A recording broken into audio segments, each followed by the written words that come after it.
Hey, I'm Rory. And I'm Rye. And we're the Black Song.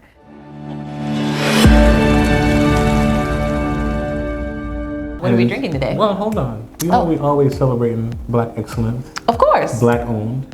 Black beautifulness. Yes. Wake up every day black. You must celebrate it. All right then. And in honor of that, we are drinking today Ilyia. So it's actually owned by a she still is a fashion designer, worked in the shoe industry for years. She actually worked with Michael Kors, Converse, a bunch of other brands, so she started her own. Her name is Layla-Joy Williams, I should say. She actually lives in Spain, she lived in Valencia. She's from Antigua.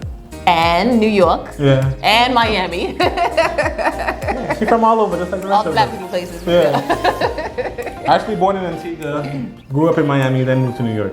Yeah, I think that was the route she took. Yes. But yeah, so she was big in the fashion industry, in the footwear rather, design industry for many years. She started her own footwear line, which, if you feel so inclined, I am a size 7.5. Just, throwing that out there. And recently, I believe, 2018, 19? No, last year. Last year, pandemic. Pandemic. Pandemic year. You know how everybody's out here, starting new businesses, doing new things? It was a pandemic. It was a pandemic. Yeah. You think it's so funny, huh? Funny. So, in the height of the pandemic, she was in Spain, actually in Valencia, Spain. She decided to actually stay in Spain because when everyone got the advisory to come back to America, she was like, well, why come back? I might get sick on the plane. So she decided to stay in Spain, partnered with some local wineries in Valencia, and started her own wine brand. We are actually trying today the Monastrell Rosé. Yes, Monastrell Rosé, let's see, 2020, 12.4% alcohol, beautiful color, one of your favorite colors. I've seen you in this several times, but it's beautiful. Look at that and nice for our color. drinkers who, everybody's drinking rosé, has been drinking rosé for many years at this point. But if you can see the color pretty clear from over there, you notice it is a little bit darker. Because it's actually from the Monastrell grape. Exactly. Which adds more body, more depth, and actually a little bit higher in alcohol and makes it delicious. You want to try it? Yeah, I will try it, but just to get back to the grape itself and just the color of it, a lot of times, especially people coming into wine, they think that if it's a bit darker, the rosé, that it's possibly sweeter. That is not the case. You might. It's just how long they have the skin contact on there, because the color actually comes from the skin. Exactly. So, let's see. Wait, did you just try it without me? I'm sorry. It's okay. I'm sure we've tried much of it. So we actually had the pleasure of sitting down and talking with her, and it was an amazing conversation because we get to understand the vision behind the brand. So she made the label sleek, sexy, and luxurious, just like her shoes brand. Yes. And she just wanted to encompass the luxury and deliciousness actually in the bottle and also catch your eye. Yeah, it's pretty elegant.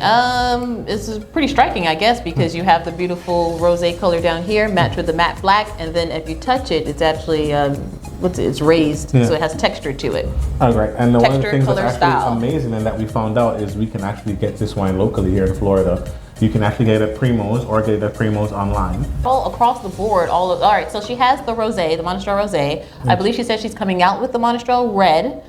She has a white wine. Which is, it is a blend of Macabeo. Yeah, and Muscatel, I think. Muscatel. Yeah. But across the board, it's a $25 bottle of wine. And we have tasted a lot of black-owned wines, and let me tell you, number one, I think I had to ship a couple bottles over from California.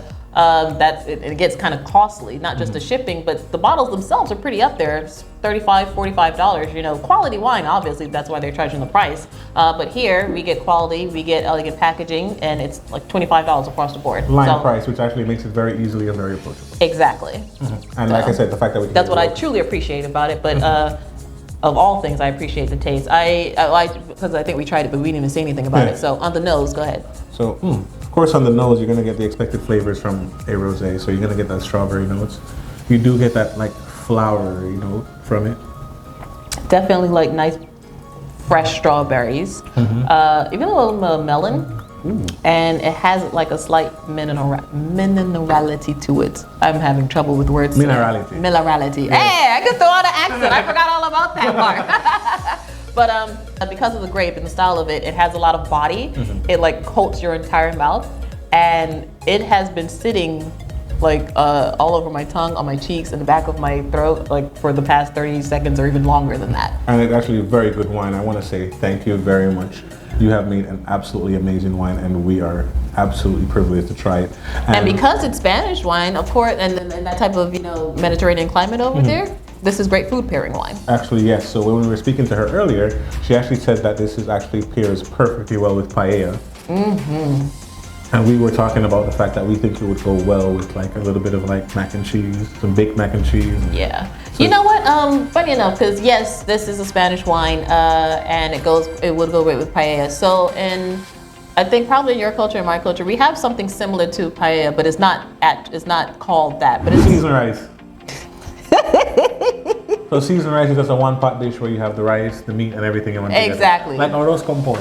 Well, we call it palau in Barbados. Yeah. In Cuba, they call it arroz con pollo. Yeah. In Jamaica, we call it seasoned rice. Yeah. So the people watching, especially with our Caribbean backgrounds, it could definitely be paired with something like that as well. Right? And I actually love this stuff, so it's really good. We can tell. She's coming out with some other things. I think the kava. We didn't mention the kava that she's supposed to be coming out with, hopefully by the end of this year. But other than that, I expect great things. I expect great things from the kava and everything else. And obviously, I expect a pair of shoes, 7.5. And like we always say, everyone's on their wine journey. We hope you can start today, and we hope you can try some Iylia with us. Cheers.